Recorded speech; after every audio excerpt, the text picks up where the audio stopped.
In my endless loneliness, I looked to you for love, and once upon a time, that would have been enough.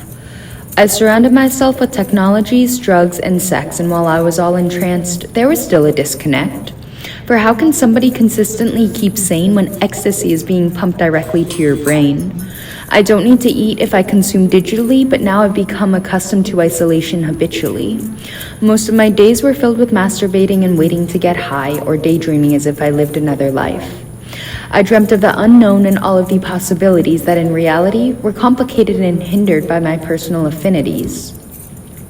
I view the instructions my phone gives in between alarm clocks, calendars, and faulty radio waves. Technology controls how I live. I'm tethered to a 280 mAh battery with menthol-flavored air, but I'm still underage and I need an older man to buy me nicotine and to tell me that he loves me. I entangle myself in academics and I smoke my weed, but I'm so high that I seem to have forgotten the name of my university.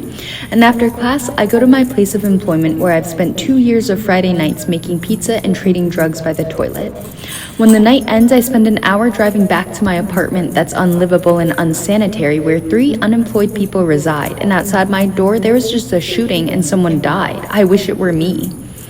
My husband posts my vagina online to pay for his portion of rent, but who fucking cares, because as long as he gives me my bagged medicine, I'll pretend to consent.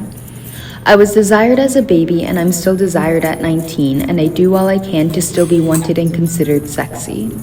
The digitized space can fill the emptiness only in part, but nothing prepares me for the power outage that leaves me without a facade.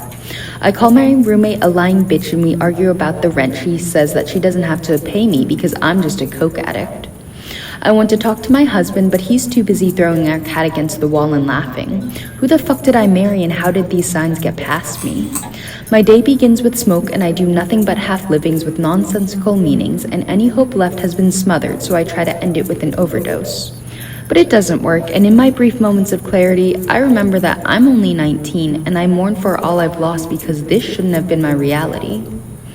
I often wonder that if I were a different person, would the qualms I have against life get better or worsen? I know that personal satisfaction is objectively unattainable, but that self-efficacy could be potentially demonstrated.